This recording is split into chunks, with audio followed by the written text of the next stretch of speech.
Hey everybody, welcome back to the channel. Today I have a Yardman blower vacuum that I use to blow the gutters off of my roof. I have a lot of pine needles and pine cones and stuff that get clogged in there. I was using it, and about halfway through it started like dying on me. So my guess is that there's something in the carburetor. I'm going to tear it apart, see if I can clean it up, put it back on, and get it running right again. Alright, first things first, we're going to pull this cover off here. All the screws on this body require a Torx bit. This is a T20 Torx bit that I'm using to pull this off of, and I'm cheating. I'm using my Ryobi here. So we'll zip all these off. I have to line up the choke with the little slot in the cover here to pull that off. See that little slot? Alright, that gives you access to the carburetor here. Typically with these small engines, the carburetor hold down screws, there's two of them, and they typically go all the way through to the engine body. So let's see if this is the same.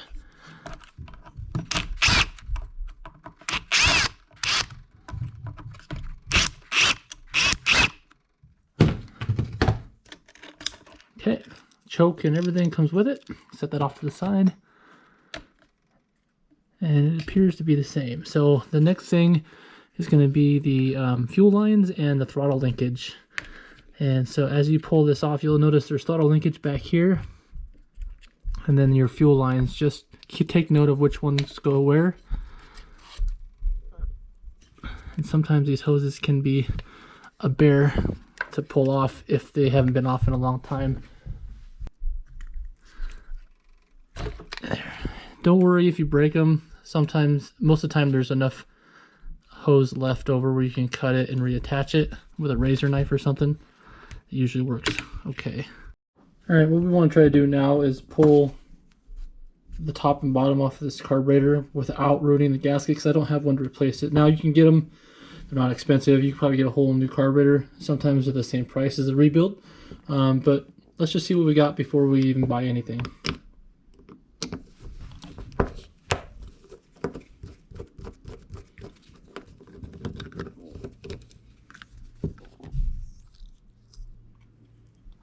Okay.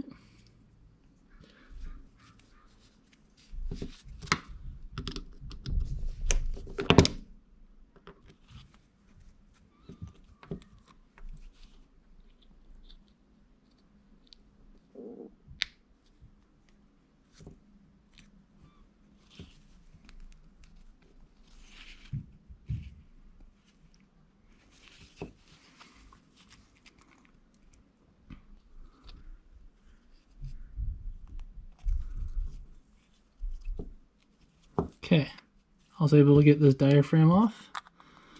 If this has got a hole in it, you might as well get a kit, because your engine's not going to run well if that's got a hole in it. Next thing I want to do is I want to pull the needle out of here. And there's a hold down screw for the bar. Pull the screw out, and the bar needle assembly, and there's a spring underneath that. That brings the needle up and down. You want to pull all that out as an assembly and don't lose any of the pieces, because it drops on the ground, you may never find it again.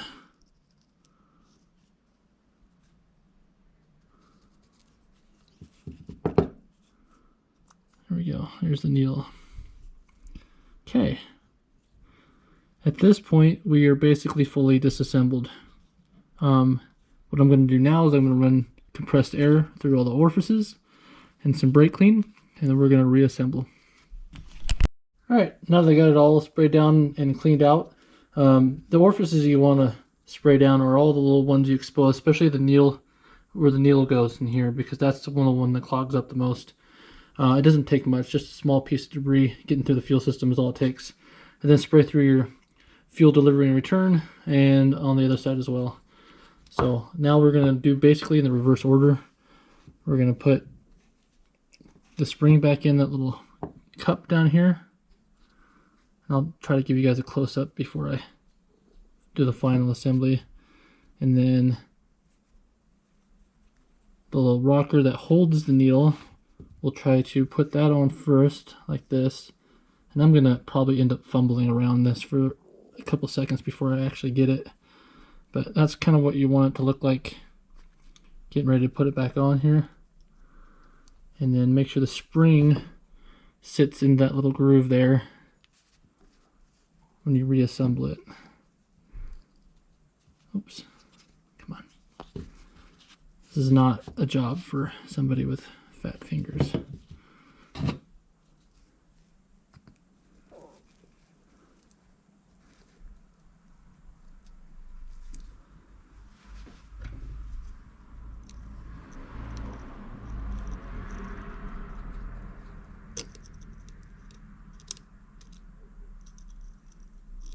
Come on. There we go. Put the hold down screw back in.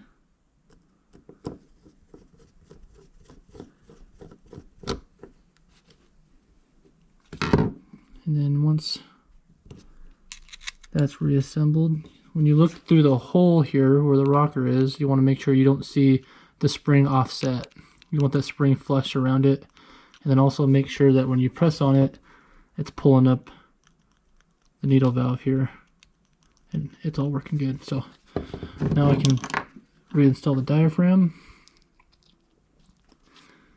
and the diaphragm cover. Okay. Get some more light on the situation here. So the throttle cable here goes into that throttle hole there. So it's sometimes easier to do that first before moving on.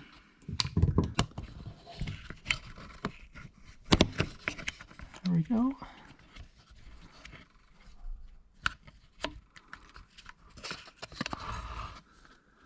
Now that's on. Hold down bolts for the carburetor and the choke assembly.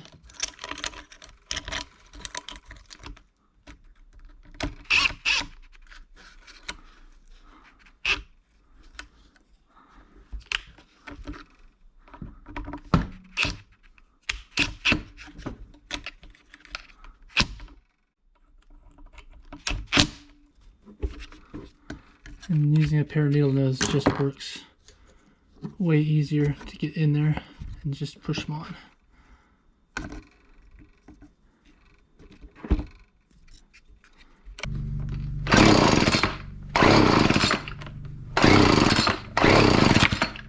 Come on.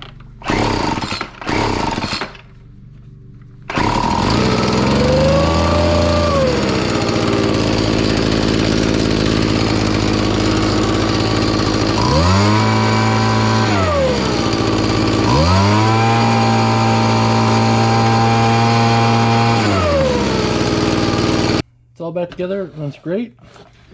One thing I failed to mention earlier is there's a adjustment screw up here at the top, right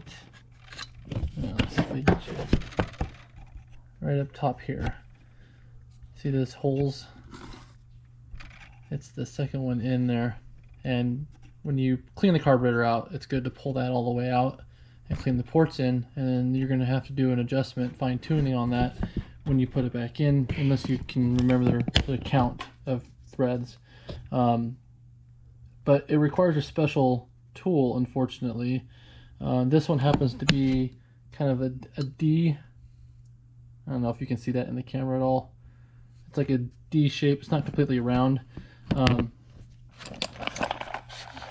HIPAA makes these kits.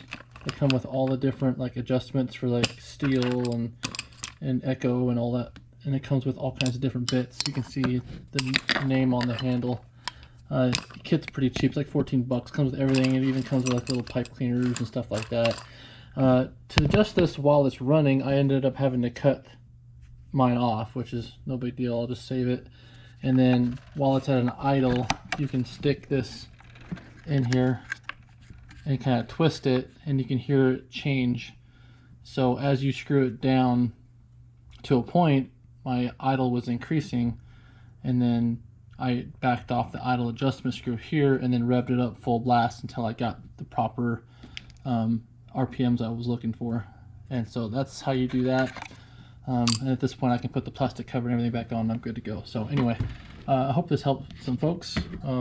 This is the first time I've done anything like this on a Yardman blower, and it seemed to work out pretty well. So thanks for watching. Appreciate it, everybody, and we'll see you guys in the next one.